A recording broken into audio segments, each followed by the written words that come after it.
welcome back to the CSS podcast. This is episode number 47. I'm your host, Dave. In the middle is Sam, and on the right is Charlie. This is the Elly De La Cruz edition of the podcast tonight. We will be talking Elly De La Cruz and Abbott and the call-ups here and what we're going to do. Second right now. All right. Hopefully we can score. I know we're down 3-2 going into the sixth. So, we are coming to you live on Sunday afternoon instead of the evening. We had some obligations this evening, so we had to bump it up. And we did want to come to you today just so that we can talk about the week that was. And it was a great week for the Reds fans and for FC Cincinnati. So we'll go right ahead into FC. The U.S. Open Cup against Pittsburgh, 3-1 victory. Your takeaways, gentlemen? Yeah, it was a pretty easy game. I was able to watch it. They were streaming it on YouTube, so I found the stream there and was watching along. They didn't score in the first half, but they weren't worried. They weren't tested at all. They scored the 3 goals there in the second half. Acosta had one. Trying to think. Barriel had just an absolute worldie, just an amazing goal off of a corner kick, off the full volley from outside the box. And I can't remember who scored the third. Yes, Santiago Arias. Arias, that's right. Yeah, that flying header. Yeah, that's right. They had the 3 goals, and then in stoppage time, they kind of switched off, and Pittsburgh was able to score a garbage time goal. So the game was never really in doubt. It was just, they went for it. Their lineup was, kind of their main guys. They had a couple little tweaks. Khan, the backup goalie, was in, but I think he's just the cup goalie, so he's going to play no matter what in the Open Cup. And then I think they had one other minor change. They were going for it. They wanted to win, and they did. So it was a good performance to see. Yep. And the next Open Cup is August 23rd. Months before the next couple game. Months, but it's Miami. Got the draw. They are coming to Cincinnati. Messi will be in town. I sent you guys a message. Miami wasn't losing that game. And for those of you guys that like sports conspiracies, they're not losing when they come to town. Messi didn't sign with MLS to come lose to Cincinnati. So I'm just going to throw that out there right now in case there's some shoddy refereeing. You guys heard it here first, 2 months before the game. So just throwing it out there. 89th minute, he gets tripped, penalty kick, scores the winning goal. Huh? Right. Something like that. Yep. All right, but moving on to the game yesterday, Vancouver 1-1 draw. I was trying to find it in the newspaper and I couldn't find anything in there. So I don't know if it was past their deadline and they couldn't submit it in time or what. But you're just talking about the Inquirer. They probably don't even have anybody covering it at this point. So well, no, they do outside the Eastern time zone too. So yeah, well, that's 1-1 draw. Costa did not start, so they started. It looked like most A guys they started except for him. So he's probably a little tired because he played, I believe, unless he didn't play last few minutes of Pittsburgh. But I know he played most of the game. So he did not start. Comes on in the 67th minute and then scores 10 minutes later. So he had a pretty nice little, I don't even know what you call a rainbow kind of kick over top the goalie, just kind of popped it over his head into the other side of the net. And then that made a 1-0. Osgood had a penalty and pushed on a forward in the box. And so Vancouver tied it with the penalty in about the 89th minute. And then that was it. So 1-1. Vancouver's average, slightly above average. They're in the playoffs in the Western Conference. It's the season into right now. So they're at least a playoff level team halfway through the season. So it's not a terrible draw. Again, you're on the road, and most teams on the road against a playoff level team would be happy with the draw. So I think our expectations are, as high as they are, can be right now. So, you look at it, maybe somewhat middle-level team, like, oh, crap, what's the matter? But I think they had, I didn't watch the game, but I watched, the MLB pretty detailed. Shows a lot of the close, best shots and whatever. And it looked like FC Cincy had the better opportunities throughout the game. Vasquez had a couple of them that, a few inches either side he's scoring. So I think overall it's good. It's good. It's fine that they got the draw with that. And I 10th game in 35 days, something like that, 33 days, something. This was their toughest stretch of the year in a number of games. So now they don't play again for 11 days. So they get a week and a half break just to relax. And I think there's a lot of kind of banged up guys. Santos hasn't played for a few days, like running ragged right now. So this is almost like a bye week for them. And this is a really good time to get a bye week. Yeah, they play Toronto on the 21st. And Toronto's in Cincy. So yeah, so the break comes at a very good time for FC Cincinnati. And Toronto's in 12th place right now with 19 points. So you would hope that they're not very, very good. Right. You would hope that they would be able to play some players and make that adjustment so that people can still be rested, but yet not too rusty. So a good week for FC Cincy. Now let's go on to the Reds. This was from last week's game. The producer went and got the gold bobblehead. I wanted to show that to everybody. So he was happy about that. So the Joey Votto bobblehead. And, it's pretty good. So let's talk about Elly and Abbott. I don't know. We want to be a little different podcast here than some of these podcasts and, YouTube live streamers that are out there all the time, harping on the Reds, talking about being best Reds fans out there. But the one thing that, the Cincinnati sports team has that some of those don't, and they know who they are, is, they need to put their money where their mouth is, right? They talk about supporting this team, but when the number one prospect comes up to the show, where are they? They're doing an emergency podcast from their living room, from their couches. No, what does the Cincinnati sports team do? We go to the stadium. We go down there. We celebrate the walk-off victory. We see how electric it is in the stadium. 24,000 of our closest friends are down there watching the debut of the Phenom. And I don't know, but it was pretty special to see, and just the reaction that he got. What's your take on that, Crawley?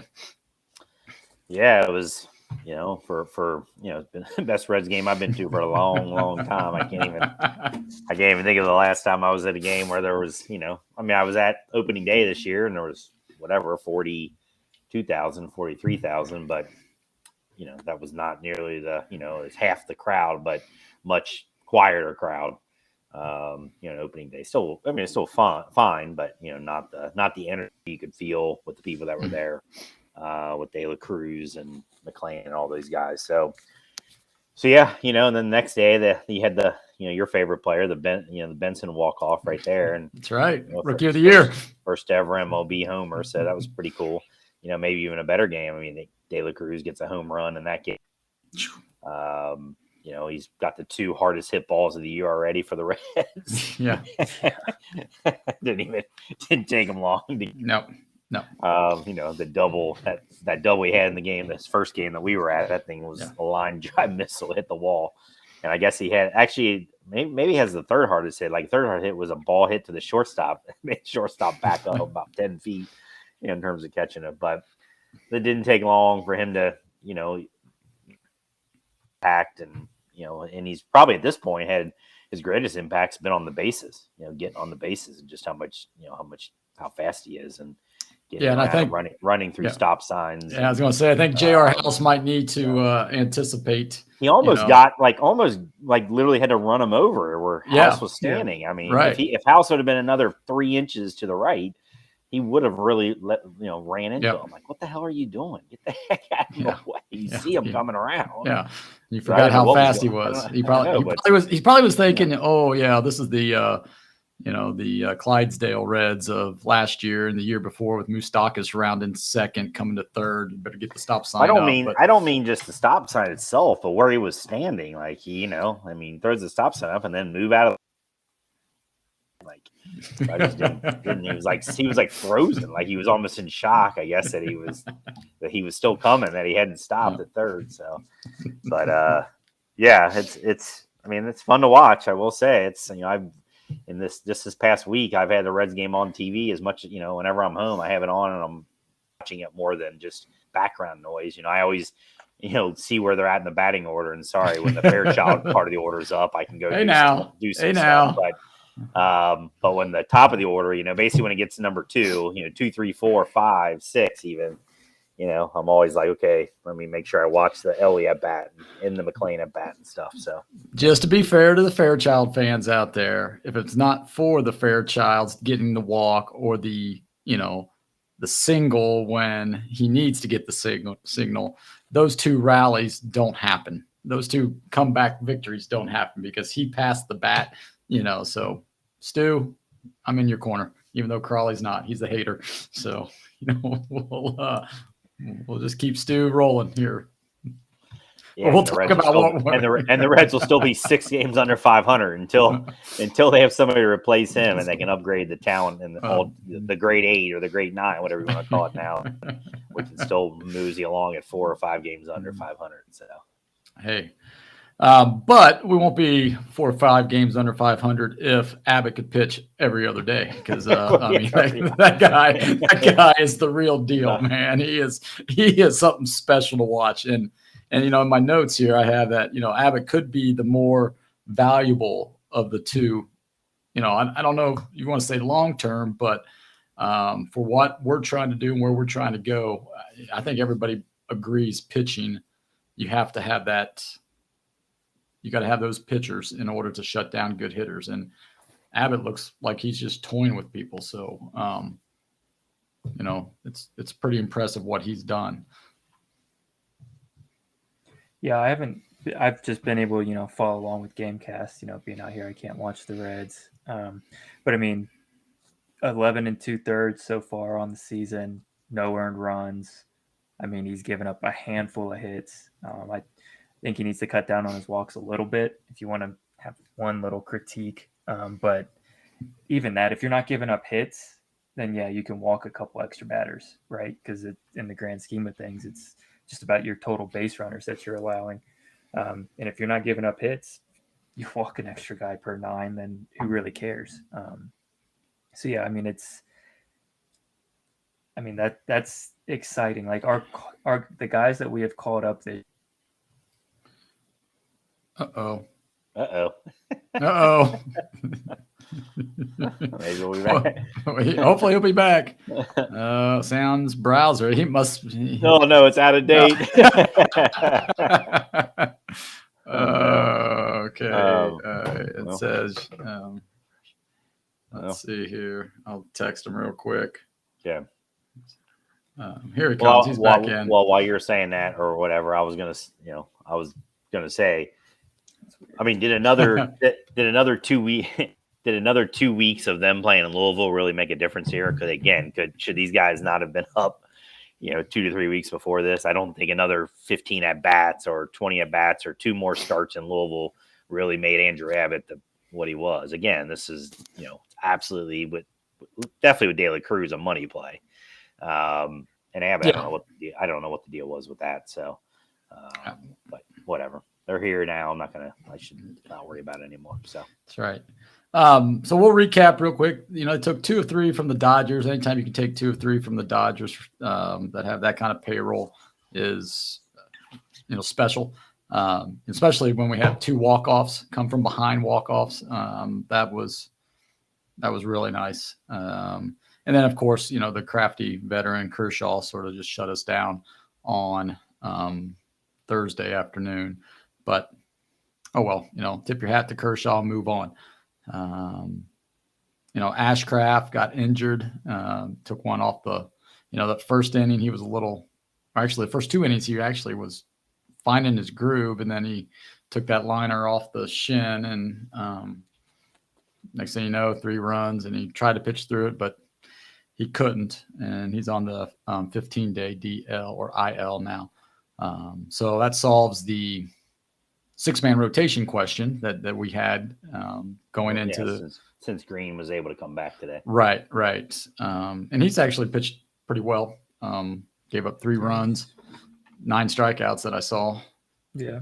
But it's still he's right now bottom 6. There's a guy on, but he just walked Jordan Walker, so it's first and second with one out. I'm guessing he's probably on the. Yeah, they're showing Bell, and Bell's having a meltdown. Like, I don't know what to do right now. No, he's not really. He's just they are showing him how he's walking up the steps now. Right now, actually, this is it for Green. Yep, he's coming out. So going on St. Louis, lively start on Friday was horrible. That's all I can say about that. It was just god awful. So much for him. Yeah, I think he might need to, when Ashcraft comes back, if Ashcraft can come back to any sort of semblance of what he had the first 6 games of the season, move lively to your long reliever and let him eat up, 3 innings. Because usually when he gets around that 50 pitch mark, that's where, he starts to teeter a little bit. But, he's had some great starts for us, and I want to tip your cap to him because he's filled a role. Yeah, he filled a role. I would have been happy with him from the beginning versus those 2 guys they had back end of the rotation at the beginning. So yep. So I guess now the big question with Elly and Abbott up, Senzel's on rehab assignment. He's starting down in AAA. Votto's in AAA right now. And also you've got Henry Ramos down there in AAA on a rehab assignment. And CES is still smashing the ball all over the place. Yep, he's still over 350, I believe. Right. Yeah. So what's the plan moving forward? I know we've talked about it a couple of times that the Reds seem like they don't have a plan. Or at least they're not sharing the plan with anybody because, why are you, like I said, why'd you wait for Elly 2 days? They definitely, the log jam is, Votto's at some point coming. CES better be coming sooner rather than later. And Senzel obviously will be coming back. So you got 3 guys. The guys in the 26 man right now, the active guys. What 3 guys do you get rid of? That's not the easiest call. No. As much as I might rail on Stuart Fairchild, he's been okay. Kind of thing. So not that I'm going to shed tears if he's the odd man out, because he's probably got options. I know Benson has options. Yep. Barrero is not playing much at all. He's kind of seems like he's going to be the guy, whether they just DFA him, trade him, because I think he's actually out of options. Yeah. Yeah. I think he's kind of right now on the outside looking in. Yeah. Get rid of the third catcher. Let's play your GM manager at the same time. Okay. Let's just say we've got Will Meyer who's coming up, right? He's down there. Okay. Well, try to trade him and DFA him. Well, let's. I don't need to hold on. He's out. He's already. I can tell you he's out. All right. So Will Meyer gone. He's gone. See ya. See ya. All right. So we've got Senzel. We have Votto. We have CES. Now, the question is, when does CES come up? Is it going to be like 10 days after Elly comes up, sort of like what they did with McLean, and then Elly, then CES? Or do they wait until they get rid of somebody because he is not on the 40 man. Well, he will be if they DFA. That's what I'm saying. It's like Myers. Right. So, like who, let's take a look at this. Let's pack it into a neat little thing here. What does this team look like in a month from now? Ooh, I think ultimately one of these guys that we like is going to end up getting traded, or Senzel, because I think you might be able to get a fourth starter for Senzel, but I don't know. I don't know what the ultimate goal is there with him, because I do like his versatility, but I mean he's coming back off the IL. He's going to go back on the IL before August at some point, because that's just his history. So do you try and pawn him off to another team and get another starter or a high leverage guy? Or do you wait and see kind of where you're at by the All-Star break? Do you just kind of play it out and wait until then before you make any big time moves? But I agree. Will Myers has got to go. And if it comes down to it, Kevin Newman will go too. So. Yeah, I think it's not. I like Senzel being around. I don't think you're going to get maybe a fifth starter, but you're definitely not getting a fourth starter for Senzel, not based on his track record and his injury history. I mean, no one's going to give you a legitimate MLB level starter for him. I mean, you might be able to get a double-A dude or something for him at best would be my guess. So I'd rather him be here helping out. I mean, Steer, I think, is into the Senzel role a little bit and to be able to play kind of wherever at this point. He's playing first today. He's been playing left field a lot. So, but I'd rather him here. I think you get rid of one of the catchers. Who's the better defensive catcher? I mean, Maley's definitely been better offensively than Casali, but if Maley's and is even close to Casali as a defensive catcher, maybe you keep Maley as your second catcher. That frees up a spot. Myers, I mean, the absolute only reason you would keep just to put him in the outfield and try to trade him down the road. But what do we got now before the trading deadline? Another month and a half. Isn't early August? August 1st, I think. August 1st, yeah. And I mean, it's already almost mid-June, so you're talking a month and a half. Is he really going to do anything in a month and a half to be able to trade him for anybody? So, I mean, Drury last year was having a way, way, way better season than Myers, and we got a single-A, prospect for Drury. So, I mean, Myers isn't going to bring that at this point. So, I don't want Myers taking up at bats for these other guys if his whole purpose of being here, it's not going to get us anything. So Myers is gone, third catcher's gone, and then I don't know. I mean, they don't seem to want to play Barrero. I hate to just get rid of him. And you send either Benson or Fairchild down, or Newman, I guess. I mean, you can't send Newman down, but Bell loves Newman, so I can't see them just getting rid of him. So I would guess Benson about is sent down to give losing two outfielders. I guess Senzel would be back to take one of those spots. So right. So there's mine. So I think then CS and Votto kind of do first base and DH back and forth. Stevenson is catching a lot more, kind of thing. So yep. Yeah, so I had Will Myers just gone. And then Senzel or Newman, because they're pretty much the same player, right? Senzel can play infield and outfield. Newman's more just an infield guy. Right. Newman has been hitting, in my plan, I kept him. Yep. What I'm thinking, though, like Barrera, you could try to DFA him and let him go down to AAA and hope nobody takes a waiver on him.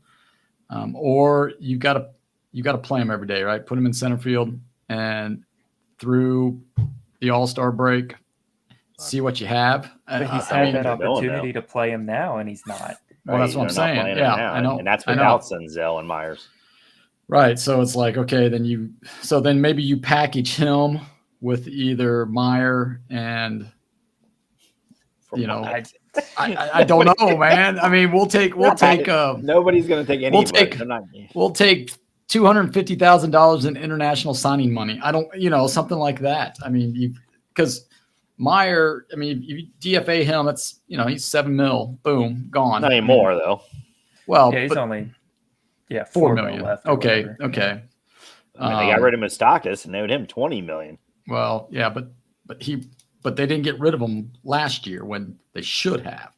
He stayed the entire year. And that's what Meyer's plan wasn't to stay the entire year. They were planning on trading him, hopefully to catch lightning in the bottle twice. But Votto, DH first base. You got to make a decision on either Malley or Caselli. I think you get rid of Caselli just because he's 2 years older and he's not hitting worth a hoot. And then you can maybe try to package either TJ or Jake Fraley with a couple prospects, right? I was looking at the Reds' top 30 prospects, and like Austin Hendricks has fallen off. I mean, he's fallen out of favor. He was a former number 1 draft pick. Same thing with Reese Hines. I mean, you package those guys, you might be able to get a number 4, number 5 starter. Might. I don't know. I don't think so. I don't know. You're going to have to I don't think so. dig to one of the younger guys like a Cam Collier. Yeah, Cam. No, you got to keep Cam as your third baseman. Well, but here's the thing. I mean, you should keep him, but if you're going to trade a prospect for anybody worth anything, right, you're going to have to him or the Arroyo guy who's a shortstop. I mean, he might get you a 4 or 5 starter. Yeah, I was looking at, and they've got a problem. I mean, because we've got a bunch of infield guys on that, especially on that left side. Yeah, because third base, you've got, because actually Reese Hines is an outfielder. They moved him to the outfield. Yeah. And then, so you've got Marte, who's at third, right? So, yep. I mean, and we didn't even bring up India being gone, right? I mean, hate to do that because I think he's been too valuable for him this year. That would be I think you got to try and figure something else out with him position wise before. But where do you? Yeah. But yeah. I mean, you got outfield. I mean, it's DH. Because if you realistically, Votto's only here. The Votto problem will take care of itself after this year. Right. So that opens up the first base and DH essentially. So I think if you can you don't have to rush trade in India. I mean, he's not even an ARB guy yet. He'll be ARB over the winter. So I don't think that's a wise play because he rookie of the year last year was injuries and this year he's producing again. So 2 out of his 3 years he's produced. Yeah, I'm not saying that I want to trade him. I'm just saying that unless you get a legit number 2 for him. I don't think you get a number 2, and I don't think you can get that. So I don't see why you maybe a number 3, number 4. But here's the thing. Everybody wants pitching, right? I mean, at the trade market, pitching is going to be. It's going to cost. It's going to cost a lot. I would not trade any of those top guys. We're not winning. Those guys, you don't, know how those guys are going to play out. I mean, the Martes, the Colliers, any of those top 10 guys. I'm not here. Sure, if somebody wants to give me a number 2 or something, wants to send me the, kind of thing, but that's not happening. So, and none of those other guys you were saying, whoever you were talking about trading for a 4 and 5, that did not happen either. Senzel ain't getting you any of those people. Meyer ain't getting you any of those people. Barrero's not getting any of those people. The guy, you were talking about Austin Hendrick and stuff. Yeah, those guys, the younger guys. No, that might just need a little young bad guys. COS, right? Yeah. Change think the about scenery, man. Think about Will Benson. Will Benson. What did we have to? And he was a number 1 guy. Right. What did we trade to get Will Benson? We traded guys that'll never see that. Those guys were like 2nd round guys that were playing single A. That was to get Will Benson. So you got to kind of figure that's our best case scenario. But at least Will Benson had played for the Guardians a little bit. He was up to AAA playing for the Guardians. Hendrick and what are they? Double A still, I think single A they're or both something? Still double A. Yeah. So I mean, you're talking lesser than what we had to give up for Will Benson in terms of what we were going to get for those guys. So none of those guys will give us anything that we care about. The only people that are going to give us something is the top 10, our top 10 guys, Marte, Collier, those kind of guys, and I don't want to get rid of them at this point. I'd rather just play out. You get as many at bats as you can for our younger guys throughout the season, and then see where we're at the end of the year and go from there. Yeah, unless you maybe can over find the summer, maybe or over the winter. Unless you can find somebody that's that lost, sort of like Jose Barrera, right? He's fallen out of favor with the Reds, obviously. So it's sort of like what Will Benson did in Cleveland. He fell out of favor, and we got him for the cheap. I mean, we might be able to. I'm not, it'd be nice to get a number 4 or 5 legit right now that can help us. But if we can just get some pitching prospects that are decent, that like the Chase Petties and like Abbott here and some other things, it would be advantageous for us to at least explore that. Is all I'm saying. So, well, especially with Barrero, because you're not playing him anyways, right? And I mean, he's just taking up a spot for somebody else if you're not going to play him, because you can't send him down. Right. So I mean, I think that might be the biggest short-term question that they have is what are you going to actually do with Barrero? Because Myers is an easy fix. I mean, you can say, hey, does anybody want him? If somebody's going to take him for a player to be named later, he's all yours. If not, cash you consideration. Yeah. Right. Yeah. So, I mean, that's an easy fix. Other guys have options. It's just what are you going to do with Barrero? Because if you're not going to play him, there's no reason for him to be taking up a roster spot from somebody else. Right. All right. Let's move on to our top performers of the past week. I think it's probably going to be unanimous, pitching wise. At least I think it would be. I think so too. I think we're going to be in agreement here. Yeah. So I mean, of course, Ian Jabot. Yeah. Oh, I thought it was Kevin Herget.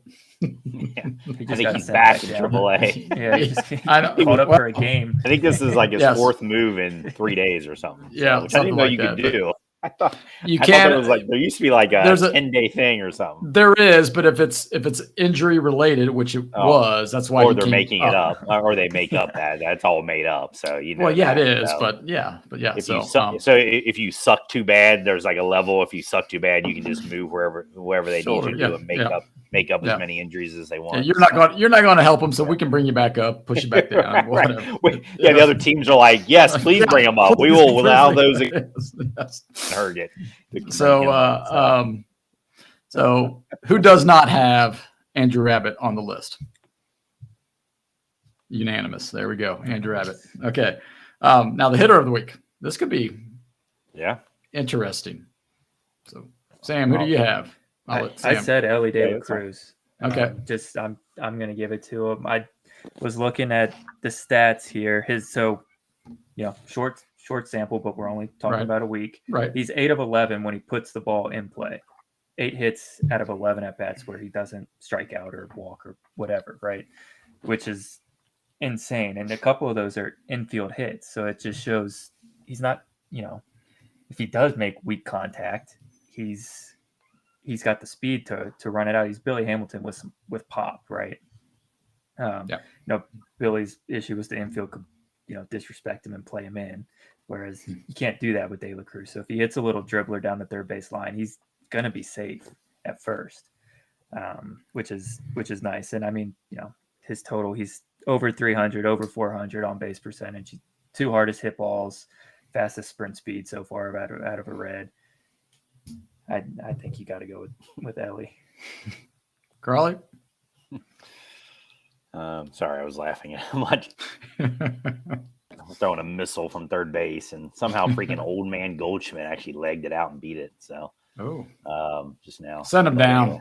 He needs more time. I know he just backed up. He's throwing from left field basically, and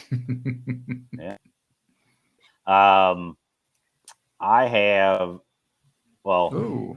I have Tyler. What's the matter? Notifications popped up and it went. So I was like, all right, go ahead. Sorry. I have Tyler Stevenson. With the disclaimer that Elly De La Cruz is going to be the player of the week the rest of the year. Like, I don't care what happens during the week. If he's 0 for 15, was 15 still putting him as a player of the week. So this is really, for me, from here on out, a secondary hitter of the week. I'm just making that disclaimer. And so it's Tyler, for all the things Sam said, again, continue on the rest of the year. But Tyler Stevenson I have as a secondary player of the week. He had, at least to me, the best stats of the week.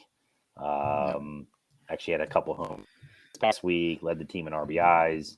And so I'm happy about that. I mean, we had him as our MVP basically at the beginning of the year. So, we need him. The Reds absolutely need him to get back to what we were hoping he could be. And he's kind of showed some hints of that at least. So I put Stevenson in there for that.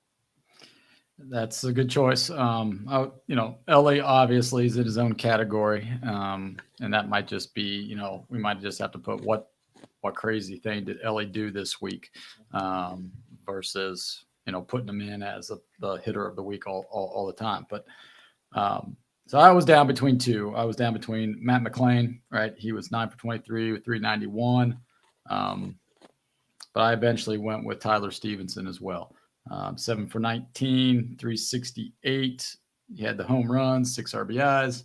That was his last 5 games. So yeah, he's starting to maybe hit a little bit better. He got 2 hits off Kershaw, 3 hits Monday night to drive in.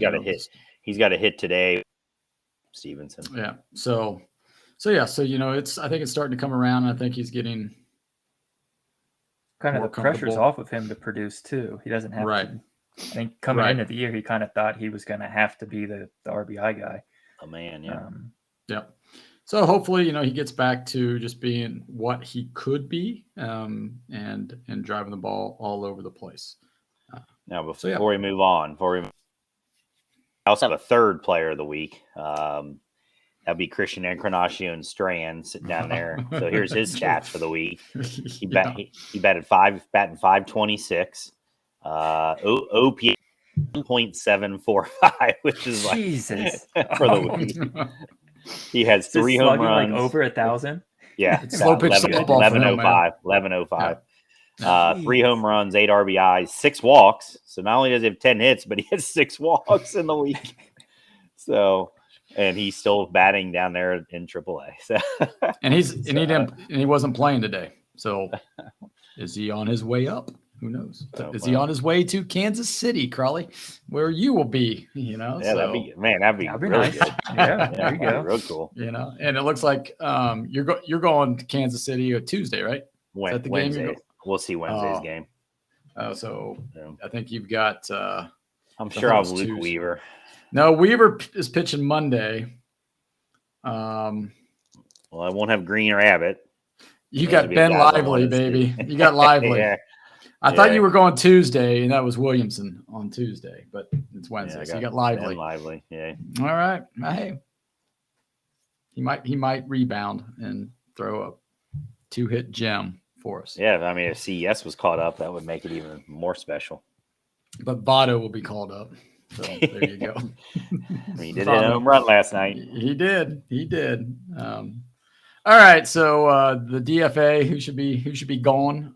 Well, I think before I knew this, I had Kevin Hergon. Well, he's already been DFA'd. DFA'd. He's already been set down. Yeah. Well, that's who I had when I was doing this early this morning. I did not see that. I did not check.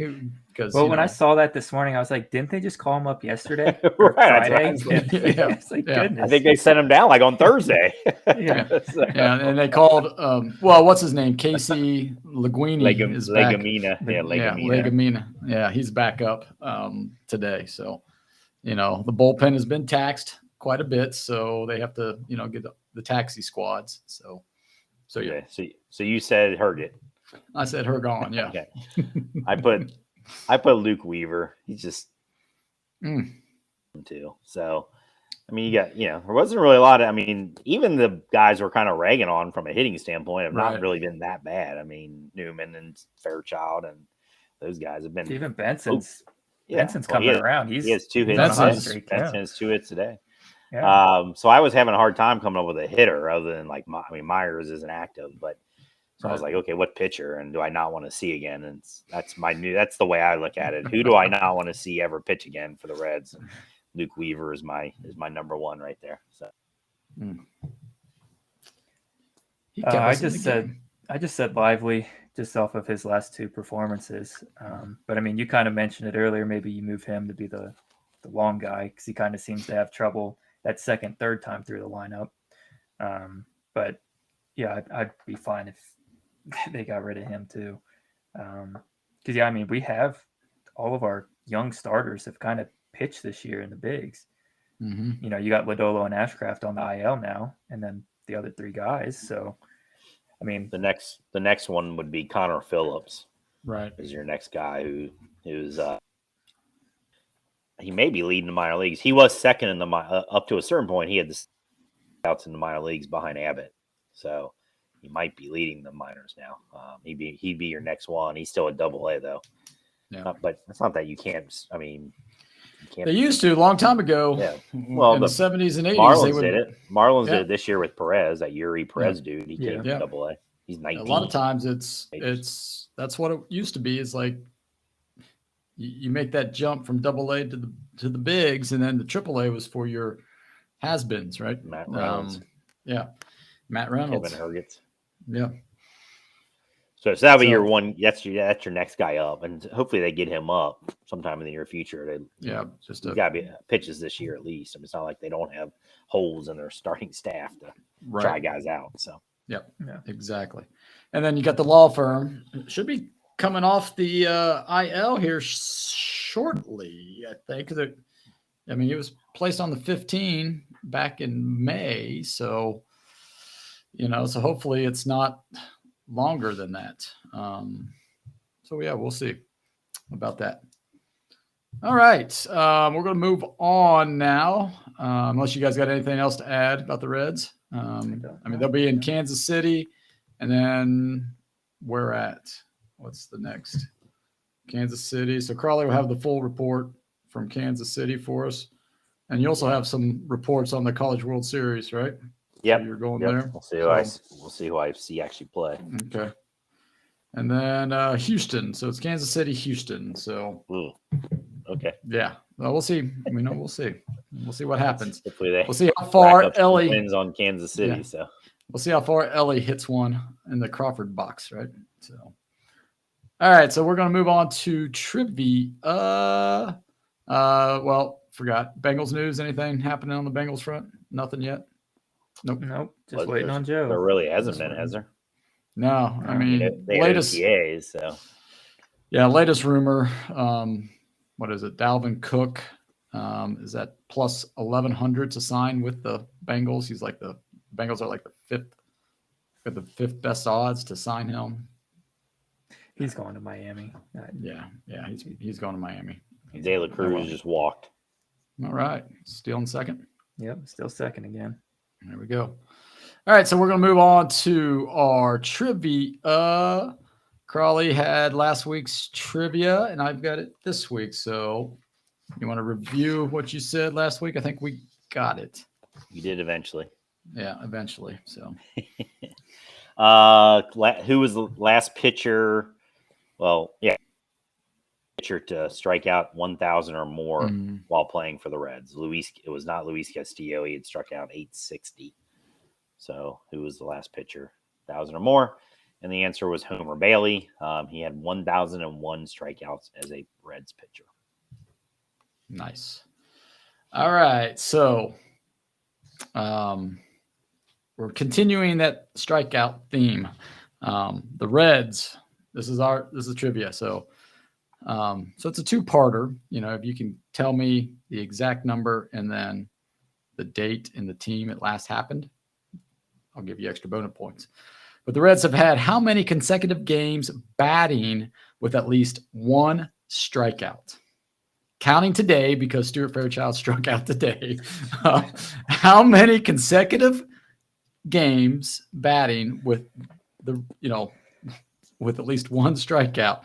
Bonus, if you can give me the date and the team when they did not get any. Yes. I mean, that's not even I don't even have an like. That's just the most random answer possible. Really? Well, I know it's not. I saw 7. this. No, I know. I saw a question like this, and I adapted it for today. Joe Lupka, when Tehan was pitching for the Brewers, his last start, he did not strike out anybody. So he brought up, he's like, hey, is this the day that the Reds break their streak of consecutive strikeouts in a game with at least one? So I did some research and I found out exactly how many they have.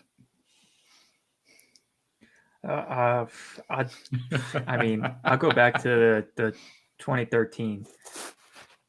Say it was sometime in there. So what is that? That's over 1,000 games.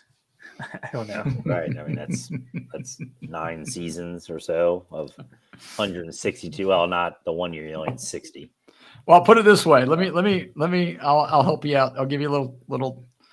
The team that they had no strikeouts against does not exist anymore. So, With the Expos or something? Yeah. Oh my God. So that's what 04 was the Nationals. So is it in the 2000s? I mean, no. What was it? Like 1984 or something? What about 81? No. 82? The strikes is that crappy. The 100. No. June 23rd, 1997 versus the Expos when they had no strikeouts. They lost that game 5-0. Had 4 hits, but no strikeouts. So, okay. All right. You got any guesses? Any other guesses? Come on now. Throw in a guess number. No, they're shaking their heads. That's 20. Well, that's 25 years, so 25 seasons basically, and times 160, basically 150. You're talking, you're talking 3,500 games, something like that. Something close, but not close enough. So, 38-92. If you think you know the answer to that, go ahead and you can put it in the live stream chat here, or if you're watching it, put it in the comments section, or find us on Instagram or Twitter at Cincy Sports Scene and type in your answer. But we'll come back next week with the correct answer. All right, moving on to our topic of the week. I have the topic this week, and we're going to be bringing back a fan favorite. He's been where? So I've got a couple of them here. Elly De La Cruz might have stole home just now. I got okay. All right. Okay. Like I don't know. Maybe it was maybe it was a grounder or something. But all I saw was him sliding. Everybody throwing the ball. Here, going crazy. Let's see what happened here. Oh yeah, it was with the infield drawn in. Yeah, it was. So it was a chopper to the shortstop. Infield's drawn in. Like he literally fielded it in the grass, and De La Cruz still beat the throw. Wow. So, yeah. He's said he's the fastest man alive. Yeah. Speed doesn't slump. Let me tell you that. So they're up 4-3 now. All right. So today's I've got 2 where he's been, and then I liked Crawley's game last week, so I have a couple of them where you guys are going to go back and forth and name as many as you can, and the first person that gets it wrong loses. Okay. So here we go. The first one, where he's been with 5 teams. Adam Dunn. How many can you name? Who's going first? Well, right now you just say, like, you can name, sort of like name that tune. I can name 3 teams, right. or I can name 5 with teams. Somebody. Doesn't it start with somebody, or just either of us can say whatever we want? Yeah, I'll go with you, Crawley, since you brought it up. Since you want to Okay, I'll say I can name 2 teams because that's for sure the only 2 I remember. Yeah,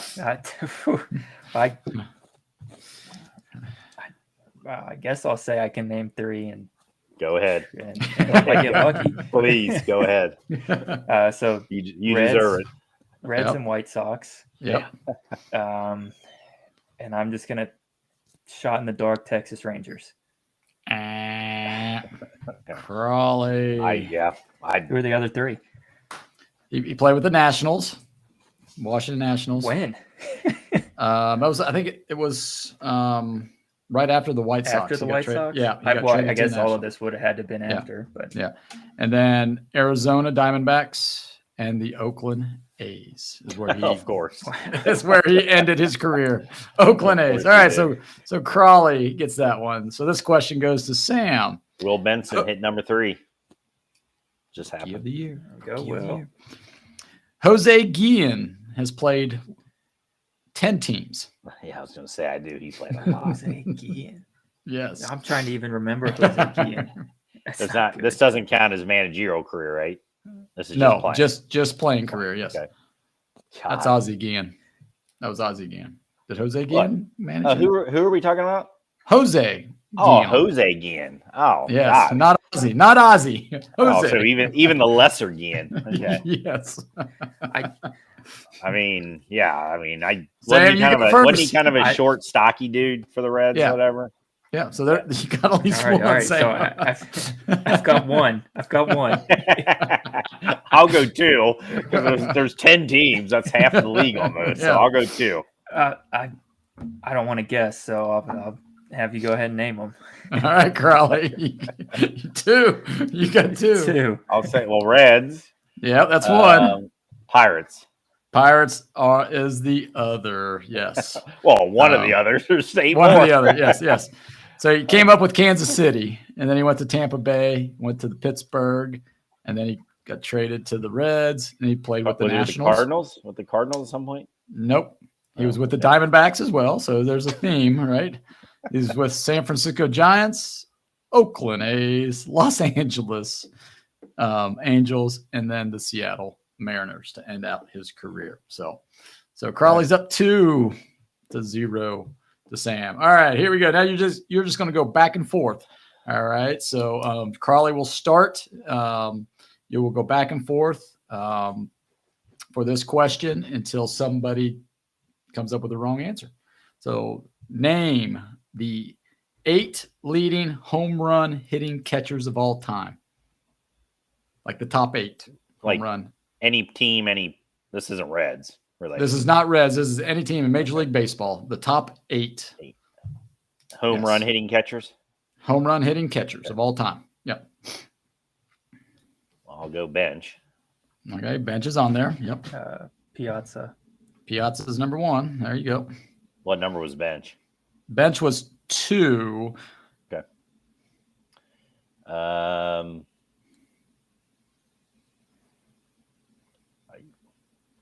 Goodness, why can't I not think of any recent dudes?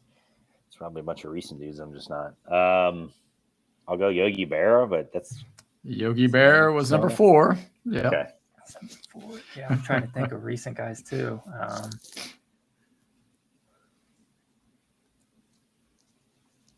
What about Pudge? Which one? Rodriguez. Yes. He was 7. 7. All right. Yeah. Crawley. I'll go with Carlton Fisk then. Carlton Fisk was 3rd. Yes. So we've got 1, 2, 3 more.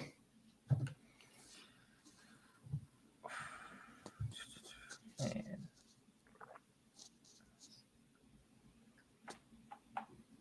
I'm going to say. We're hitting catchers. No, I won't give you any hits. Oh, come on. All right. 2 of them are mostly 80s, and then 1, I believe, is 90s, 2000s, or 2000s. I'm not real familiar. I can't remember. I don't know too many 80s catchers. So I'll just say Joe Mauer, but I don't I don't know. Mauer. So nope. You got for the win, Crawley? Can you get it? Gary Carter. Gary Carter. Yes, Gary Carter was 6th on the list. 5th was Lance Parrish from the Tigers there, right? And then Brian McCann. Not either one of those. Wow. Brian McCann, yes. Yeah, he was 2000s, 2010s. Okay. Yeah, that's why I was like a little more recent. Wow. Yep. All right, so Sam, you got to win this one here, man. Thank God it wasn't Yachty because I would have taken a loss before I would have said him. So I thought of him because I'm like, he played freaking forever. So yes, he did. But glad he wasn't on the list. All right, so the next one is the Bengals have had 15 number 1 draft picks make the Pro Bowl sometime in their career. How many of them can you name? Well, that's a good one. So, yeah, okay. So there's 15 number 1 draft picks since 68 have made the Pro Bowl. Sam, you get to go first. Pro Bowl, so yeah, I know. Everybody I'll say Pro Bowl, so. AJ Green. Wow. AJ Green. Come on, he better be on there. he is on there. He's not. He never made it. Yeah. 2011. It would be hilarious. So AJ Green, I was just trying to mark them off. So yes, AJ Green is on there. All right. Are you telling do you have how many Pro Bowls they made? No, I just got the year and the number that they were drafted. He was 4th in 2011, so he was the 4th overall pick. Okay. Carson Palmer.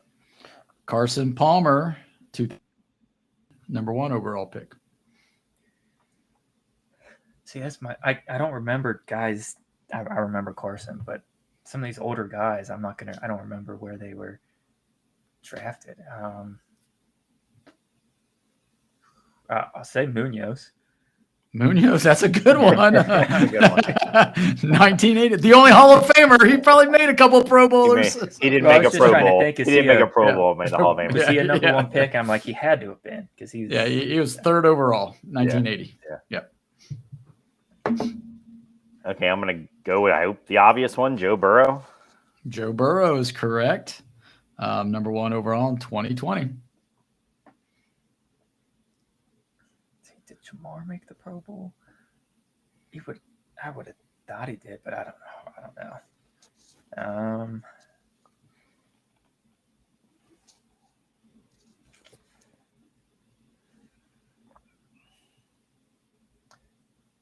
What about Whitworth? He won a number 1 pick. He wasn't a number 1 pick. No. Second round. See a second round. Yep. I bet Jamar is on there. I would have gone Jamar. Is it Jamar? Jamar is on there, yes. So Jamar made it 2021. All right, so here we go. Let's see how many else. Oh, all right. Okay. Yeah. Go ahead. Let's keep going, Crawley. See. Chad Johnson. He was not a number 1. Was he not? Was he a number 2 also? Oh, that's right. Mm-hmm. I knew Corey Dillon was too. He was a number 2. Correct. And Boomer was a number 2. Yep. So yeah. Chris Collinsworth, was he on there? Or was he a number 2 as well? He was number 2.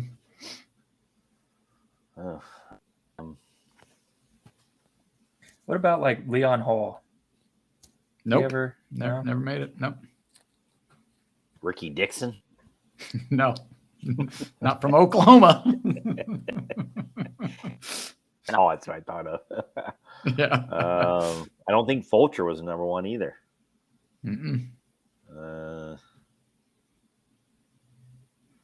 Was Eifert a number 1? Eifert was a number 1, yes. 2013. And probably the big tight end out of Oklahoma probably is on there too. Gresham. What's his name? Gresham. Yeah. Yeah, He was a number 1. He was number 21 overall in 2010. Wow. Eifert was number 21 overall in 2013.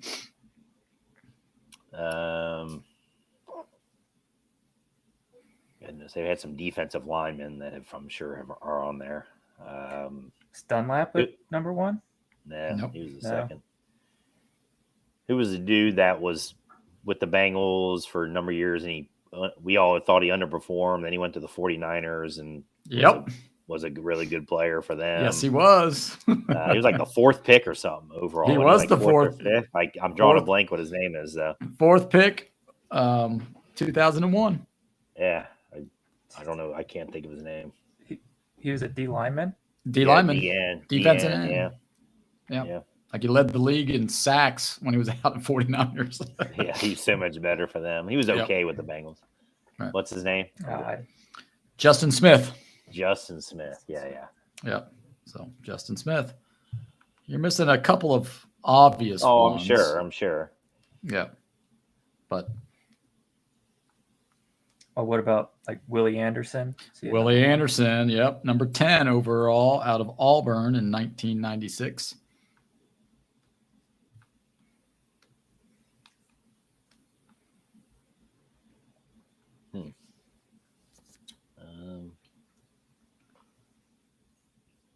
Again, I don't think Carl Pickens was a number 1 pick.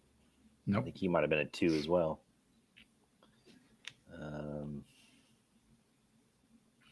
Let's see if I can remember. I don't know where this guy's from or that guy, but one of them was from Miami, the U. The U. Yeah. The other, Colorado, Florida, and I believe LSU. Colorado was Alfred Kimbrough. Not Kimbrough. No, Alfred Williams. Yeah, I think Alfred Kimbrough was a Finneytown student. Now that I think about it. Yeah, I think you're right. Yeah. That's literally the name. Number 1 draft pick. Yes, Alfred Kimbrough. Yes. So Alfred Williams. Alfred Williams. Yep. Oh, the Auburn guy was the linebacker, the middle linebacker dude. Who was better Spikes, when he left. Takeo Spikes. Yep. Takeo Spikes. Yep. Is the Florida guy Reggie Nelson? Safety? No, I was wrong. I thought okay. I was thinking. I think Reggie Nelson he was traded. He was traded. Okay. Yeah. Okay. So there's no Florida. There's no Florida guy on here. Sorry. Okay. There's no Florida guy. Spikes, I thought was from Florida, but that was Brandon Spikes. Takeo is from Auburn. So Spikes is from Auburn. Yeah. Oh, then didn't they have with Spikes? They had another. Then they do like back-to-back linebackers or something. They did, but he didn't make it. So he did. I thought he was good. I thought the other dude was pretty good. The guy that but that would have been like Brian Simmons, but he would. Brian Simmons didn't make the Pro Bowl. Yeah, but he wasn't a number 1 pick. Oh, they were like first and second round. Second rounds, yeah. I was thinking they were like in the same, almost right next to each other. Okay. No. Well, what positions we got left? All right, so we've got I don't know if this he might line somewhere, offense or defense. It was before my time. So in 1970, wide receiver, and cornerback. It's not Eddie Brown, right? Eddie downtown. Oh, Eddie Brown was number 1. I remember that he was number 1. Yeah, in 1985, number 13 overall. And then you cornerback, and another wide receiver and a lineman, I believe. I mean, not somebody like Lamar Parrish or something. That old? No, recent 2000s. Who was because they had Leon Hall. It wasn't him. Who was the guy that they had opposite of him? Mm-hmm. Oh, Draker. No. He wasn't number 1, but no, it would have been a little bit before Kirkpatrick. It was Pro Bowl, huh? This guy went to Houston. What was his talking about? Double J. His name's Double. Right. Jacobs or no, that's not it. But his first and last name. Jonathan Joseph. Jonathan Joseph was 24th overall in 2006. So now you're missing from 1970 and 73. All right, I got no. 73 was a wide receiver. Well, one's the lineman, and then the other is a wide receiver. Mike Reed. Mike Reed. Yep. Is that one of them? Yep, Mike Reed. He's the country music singer. Yep, number 1970, and the wide receiver. I should get points for the Mike Reed answer. The 70 wide receiver. 73. Come on. This Isaac easy. Curtis. Isaac Curtis. Yes. All right, there you go. All Okay, so we've got 3 more questions here. This one's more up your guys' alley, hopefully. Since Wait a minute. since Maybe you're not mad with 2000, that. well, no, you guys did good.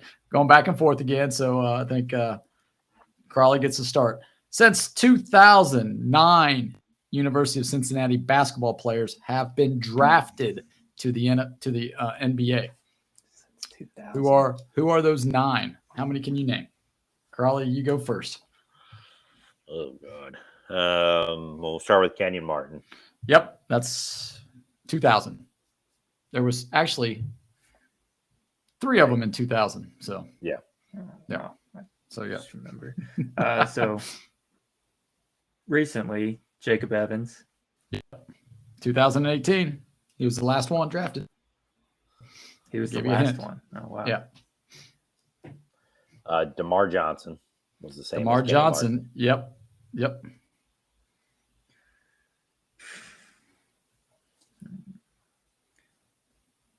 What about Sean Kilpatrick? I think he was drafted. No. No, If really? it was, it wasn't in that Because he time played frame. for a. That doesn't mean he was played drafted. for- I know it doesn't, but that Just like Wow. Cumberland, he got drafted by the G League, and he made a couple of appearances in the NBA games, but he wasn't drafted. well, yeah, but I mean, like Kilpatrick got like a second contract and everything. And wow. Yeah. Wow. Okay. Was he? Yeah, he was not drafted. Because he was a. All right. That's surprising to me. Wow. There was another guy with Jacob Evans, founder dude, on that same Gary team. Clark. Gary Clark. Was he on there? I don't think he got drafted though. No, didn't get Oh drafted, no, he played. He actually had a He's got a better. he had a better plays. NBA career Yeah. than Jacob Evans did. Yeah, Evans isn't So- even in the NBA anymore. So you've got one more from 2000. 2001. Yeah, he was their rebounder for that team too. Yeah. But I'm drawing a blank. Oh, So you got it's- 2001, 2002, 2005, 2006, 2010. That's what you're missing. Oh, who was the So- goofball that played for Lance the Pacers? Stevenson. Lance Stevenson. Lance yeah. Stevenson. Yep. Did Yancey Maxiell. Gates get drafted? Jason Maxiell. Yep. No, Yancey Gates Maxiell. did not. He did not. Okay, I didn't think No. he did. Oh, Jason Maxiell. Yeah, that's a good Yep. one. about- What about the other goofball that for him? Who do we just name? Who was the goofball that you just said? Lance Stevenson. Stevenson. Another dude who played a year. He was a big name recruit. Came in for a year, played. Said, "I'm the greatest player ever." What was his name? Maybe he didn't get drafted. He had one good. He played for the UC. I'm drawing a blank. I'll have to look him up though. What about James White? James White. Yes. James White. Good. That bothers me that Kilpatrick wasn't drafted. Steve Logan. He wasn't drafted though. I don't Steve Logan was drafted. Yes, think. he was. Okay. Yep. There you go. Logan. So you got 2 more. So the one in 2000 and 2001. Yeah, I'm not going to remember the two. Yeah. I've been hitting my head with the other 2000 guy. And then 2001, so that was Yeah. the following year. Yeah, I don't. So Pete McHale Oh, Pete Michael. Yep, that's the guy. or Michael. Pete- Yeah. Pete And Michael. then Kenny Satterfield Yeah. got That makes drafted. So, yep. So there's that. All right. So we get down to the last 2 questions here. And we start with Sam. So the Reds have retired 9 numbers in their history. Name the number that's been retired and the player associated with that number. Oh wow, I don't know. That's Say the terrible. question I don't. again. Hey, The Reds have retired 9 numbers in their history. Name the number and the player responsible for that number or that's associated with it. I'll go 11 with Larkin. There you go. That's Okay. good. I just know that because on my MLB to the show, I couldn't wear number 11 because it was retired. So I'm assuming it was Larkin. I'll go Joe Morgan 8. Correct.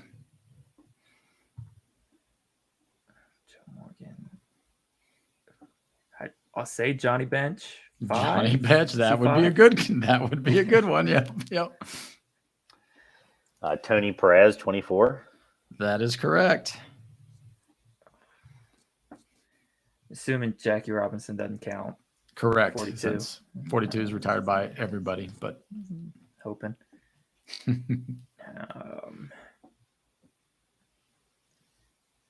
Wow, I don't know that I know anymore.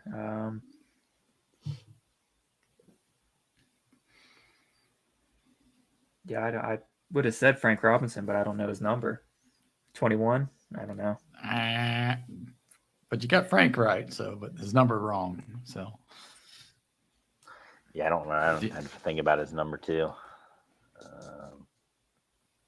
Did he wear the same number for the Orioles as he did with the Reds? I think he did. I think. But don't quote me out there. 8 or something? Mm-hmm. He was 20. He was number 20. 20. Oh, yeah. Okay. Yeah, That makes yeah, sense. Was yeah. Dave 11? Davey Concepcion. Or What 13? number? 11, 13. 13. 13. Yep. Davey So that is Concepcion, retired. 13. Okay. Yep. I know one of them is an old manager, like number Yep. 1. He's number Number one. one, Fred yep. something, but I've been thinking I don't remember his last name, but Hutchinson. Hutchinson, yeah. Yep. So Fred Hutchinson. That's 1.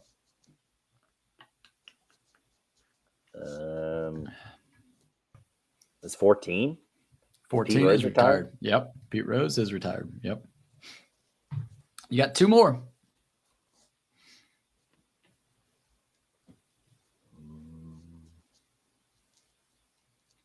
I mean, if you think about the Reds' histories, they're both pretty obvious. I mean, obviously Eric Davis wasn't retired. Not yet. You got to go back. I mean, it's you can't go 7, not yet. I mean, are they going to Yeah. strip Elly De La Cruz of his number? Right. Nope. These are all in the back, further back. Yeah. So you got to think. So probably is Klazuski is probably one of them. Yep. But You know what his number was is 50? I don't think it's anything else. 18. Number 18. 18. Okay. 18. Kozlowski. And then someone else around that time period. Earlier. I mean, like even earlier than Klazuski. no, like later than earlier towards us.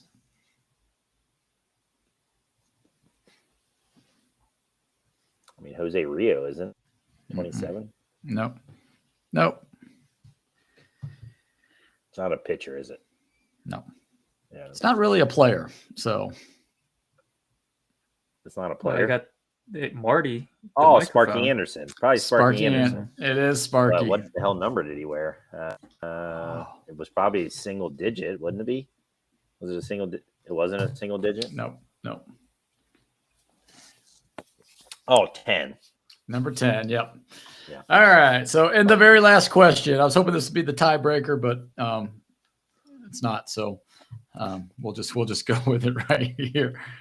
The lyrics to Billy Joel's "We Didn't Start the Fire" had 5 baseball references. Name them. Goodness, your dad's trying to kill us in these questions from the trivia to this one. Goodness. 5 baseball references. Yep. Oh, by the way, they're going to the bottom of the 9th right now. Still 4-3 Reds. So Diaz on the mound. I would guess so. I mean, it's commercial right now, but Okay. so 5 references. And let's see who went first. So I think Crawley goes first on this one. God, I'll say. God, I don't know any for sure. Gotta sing it. I don't even know the song. So We didn't start the fire, right? Yeah. I'll say Joe DiMaggio, 56 game hitting streak. Joe DiMaggio. Or Joe DiMaggio in some fashion. It was just Joe DiMaggio. Yep. Oh, so it's just name. Okay. Yeah, just names. Yep. Okay. I know one. Pretty confident in. I've got no idea. So Crowley, this is all you because I've got.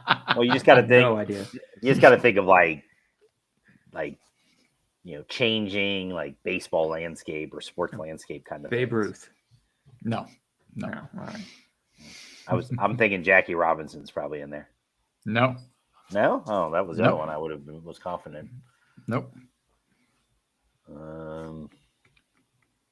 Yeah, those are the two that I popped in my head.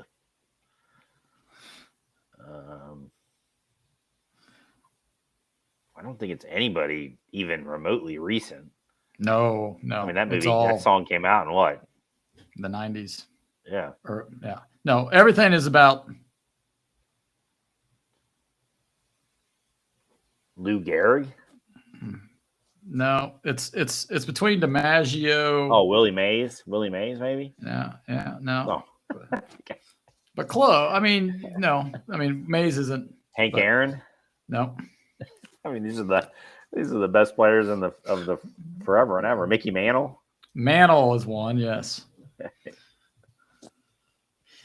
And you probably wouldn't get, but So I've named So, two. you named two. DiMaggio and Yeah. Mantle. Yeah, it's pretty good. So you got Campanella. I can't believe Robinson's not on there. Yeah, so he says Campanella, and then it goes to block, right? And then it's like, and then California baseball. He mentions that. That's when they all moved out there. And then Brooklyn's got a winning team. So those are the 5 references. So Joe DiMaggio, Roy Campanella, Mickey Mantle, California baseball when the Dodgers and the Giants moved away. And then Brooklyn's got a winning team when they won the World Series. So there you have it. So All right. So Carly won that resounding fashion there. So all right. Next week we'll have some more what did Elly De La Cruz do for the week. And hopefully the Reds can come out of here with a victory. St. Louis take 1 out. Take 2 or 3 from St. Louis and 2 or 3 from LA. Be a great week. Till next week, Sam, you have the trivia and the questions or the game, whatever you want to do. I actually have an idea though, and we can talk about this after we leave, but for next week's topic. I saw this when I was doing some research today.